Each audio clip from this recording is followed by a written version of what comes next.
Hey, Jeffrey, thanks for joining us this morning. Today is Tuesday, July 12th, 2016.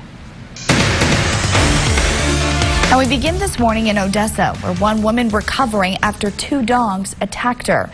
This morning we hear from the man hailed a hero who heard her screams and came running to the rescue. Local 2's Tyler Wessner has the story. God put me in the right place at the right time. Luis Garza hopping his fence and running to the rescue of his friend and neighbor Juanita Rodriguez after she was attacked by two pit bull mixes in the alley behind her house Friday morning. When I got closer to her, I seen the blood just gushing out. Her blouse is all bloody and everything. Officials say she was transported to Odessa Regional Medical Center with life-threatening injuries to her face, neck, and chest. I seen the big chunk of her face just flop down on her chin, and she was holding it like this and screaming. Her son Sam tells me she had surgery Monday morning for skin grafts on her face and neck, but he's glad to tell us she is now recovering well at home. It is somewhat traumatic to see your mother there and flesh is ripped off of her chin, and you go through a whole gamut of emotions. Rodriguez says he and Garza go way back, and he's thankful Garza was there to help save his mom's life. He and I were the same age and we grew up together. We've been friends ever since, and he was right there to help her. As far as we're concerned, he's the hero in this story. That hero just happened to be outside in his backyard, or else he might not have gotten there in time. I heard dogs barking, and I thought nothing of it. You hear dogs barking here all the time.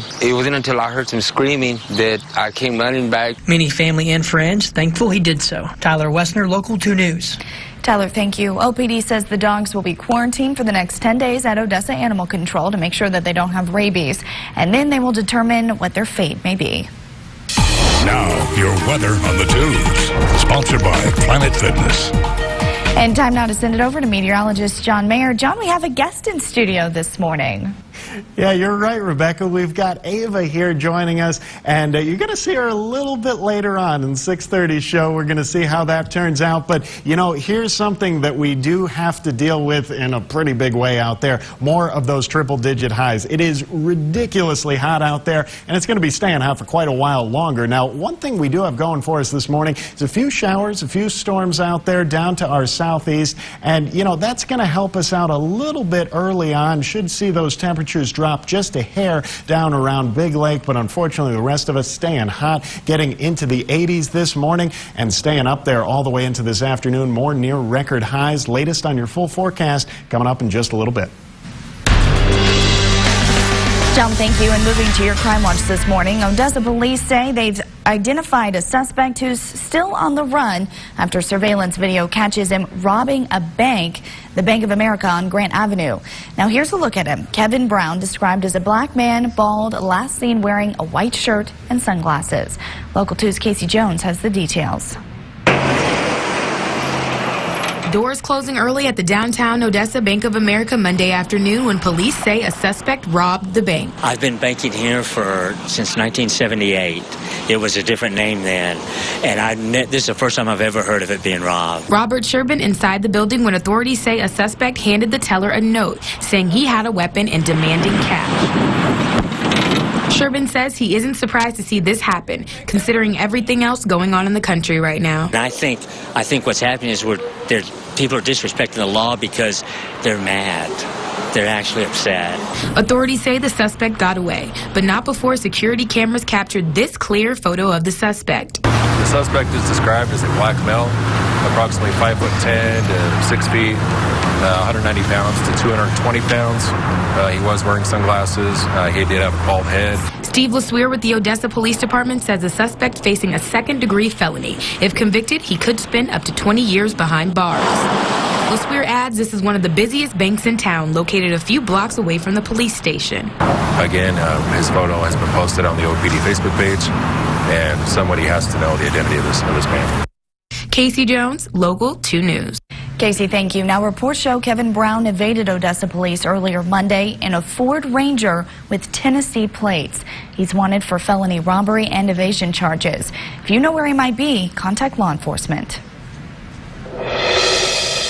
And new evidence brought forth from the Dallas tragedy. The police chief giving new details on their investigation of last week's ambush that killed 5 police officers. Chief David Brown says there's more than 170 hours of body cam video that has to be reviewed, along with dash cam videos.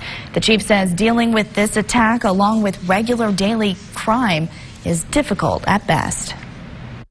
What we're doing, what we're trying to accomplish here is above challenging. It is. We're asking cops to do too much in this country. We are. We're just asking us to do too much. Chief Brown also revealed the shooter wrote the letters RB in at least 2 locations of the crime scene. They are still trying to understand what that means. But can anything be done to keep tragedies like this from happening in the future? It's a question many now asking in the aftermath of Thursday's shooting. The head of the largest police organization in the state says officers will continue to be murdered as long as they keep doing their jobs.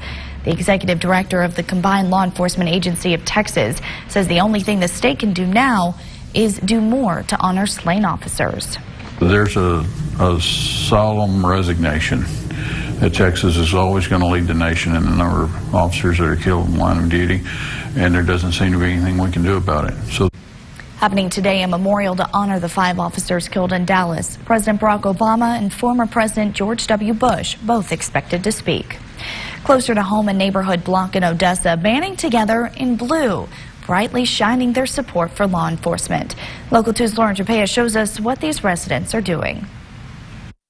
As soon as the sun sets, a sea of blue fills Everglade Avenue in Odessa. Residents on the block switching regular bulbs to blue ones to show support for law enforcement. I have a neighbor across the street. I just left her one on her porch and texted her and said, hey, this is what I'm doing, and she changed her light bulb right away. Tammy Shoup leading the Blue Light Initiative, going door to door down her block with some helpers, handing out blue light bulbs. A blue light for the Dallas shooting that had happened to the cops. Sure. But these blue bulbs, not so easy to get your hands on. Shoup learned Lowe's sold out, and she says Home Depot stocked with 150 blue bulbs Friday morning.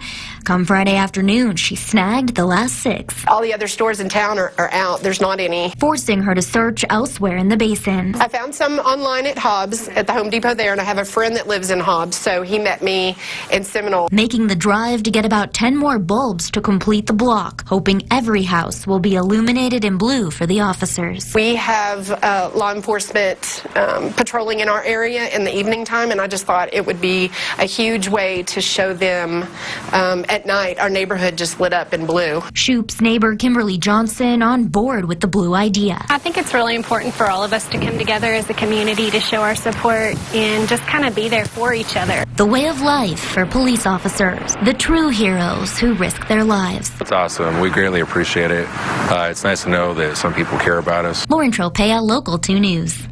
Lauren, thank you. I'm sure officers love seeing those blue lights. Odessa police say that the Porch Light Initiative not just showing support for the 5 fallen officers in Dallas, but for officers everywhere, and for the 28 killed so far this year in the country. Over in Midland, don't miss Coffee with a Cop tonight at Barnes & Noble. This is your chance to ask questions, voice concerns, or just chat about some great stories with law enforcement officers. It runs from 4:30 to 7 tonight in the cafe. And the Midland Soup Kitchen Ministry is noticing a change in demographics lately. With summer school now out, more children are coming to the kitchen during their hours of operation. But the kitchen also seeing more young volunteers spending their summer vacation giving a hot meal to kids their own age. I decided to be a volunteer just because I want to help the people who don't have food or anything like that, and I think it's just grateful. Kids need to be taught from their youth about God, especially in the world that we're living in now. Plus, they get a good meal here, and they got people that care about them. Midland Soup Kitchen Ministries also has summer programs for kids in need. Meanwhile, Midland County Commissioners Court discussing new upgrades for the Horseshoe Arena. Among the items on the list, a new air conditioning unit in the amphitheater that would save the arena money in the long term. Also on the table, purchasing new tables, chairs, cables, and wiring.